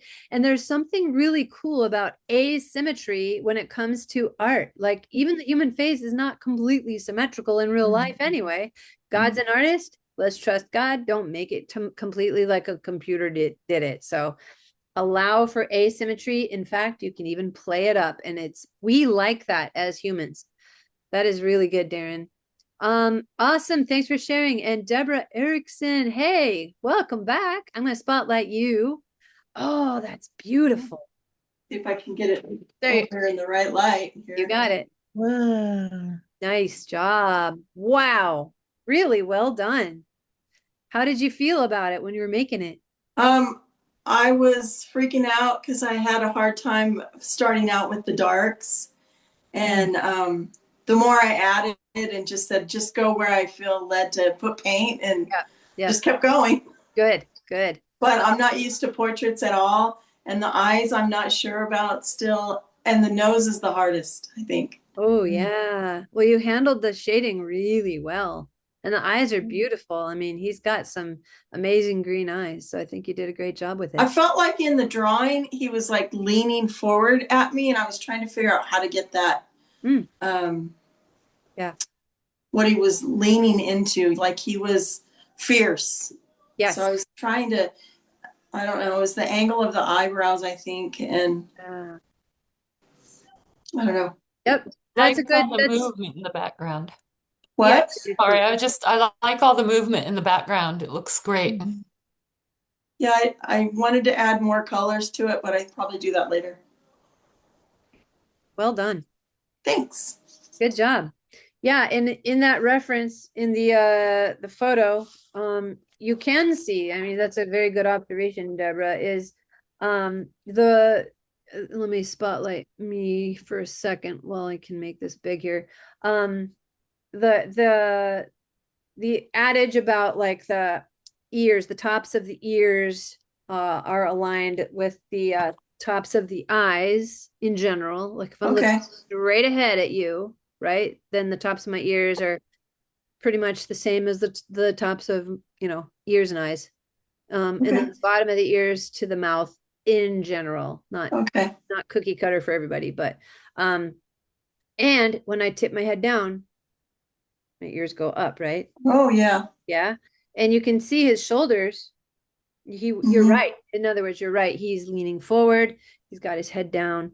And so that changes, it delightfully changes our awareness of, what people are doing in the reference. Yeah. They've got their head slightly that way or slightly. And I think that's why his eyes were up. Is what I got, is like he was down, so his eyes had to be looking up. Exactly. Because first it bothered me when I looked at his eyes, and I'm like, no, he's leaning forward. That's why his eyes are up. Trust the reference. That's why his shoulders are way above his mouth. If my shoulders were above my mouth, that means I've got a posture like this, right? So yes, I love your powers of observation. Good job, Deborah. Thank you. Yeah, that's wonderful. Yeah, great. Would anybody else like to share before we go? I think we have. Oh yeah, great, Jean. And raise your hand if you if anybody else wants to share too. All right. I don't know if you can see that. There we go. I got the sun shining in my Ooh, nice. That's cool. Yeah, I know I had to deal with some sunshine as well. Yeah. Yeah, what Yeah. did you think, Jean? I mean, I struggled with I'm used to working with oil paints for portraits, and so it's hard for me to get used to the quick dry time. Yeah. And so his nose is looking pretty yeah, needs a little attention. But anyway, yeah, it was fun. I like the Good. immediacy of using acrylics and just sort of forcing myself not to overblend. Yes, Mhm. yes, yes. Yeah, nicely done. Oh, I love it. Just kind of like those free brush strokes that are blocky and yeah, and then there's subtle value shifts and then there's other hard-edged areas. Nicely done. Wow. Well, thank you all for joining today, and we will get this replay out to everybody. And remember, if you're watching this video later, you just keep going on it. Like I'm not done with mine yet either, but you can definitely keep on going. Again, this was the one that I made originally, so I mean, there's going to be all sorts of interpretations all the way through this entire process. If I did the same photo reference again another day, it would look different because I'm in another day and I'm noticing new things that I didn't notice the last time. Also, it's not just what you notice, but what fascinates you. So keep that whole fascination point in mind the whole time. I've got paint on my fingers. The whole time you're making your art. If it's the eyes, then keep the focus on the eyes, which means maybe even downplaying or blending or blurring some other areas of the thing, not blending so much, but softening maybe. But yeah, if you keep in mind whatever's fascinating you about the portrait, that's going to it will result in the painting that you're finished with having more integrity because you kept your focus and everything had to kind of support that other thing that you were fascinated with, which can vary day to day. So good job, everybody. I'm really proud of you all. And thank you. Thank you for being here today. And God bless you. Bye-bye, Thank everybody. you for teaching us. You're welcome. All right. Bye-bye.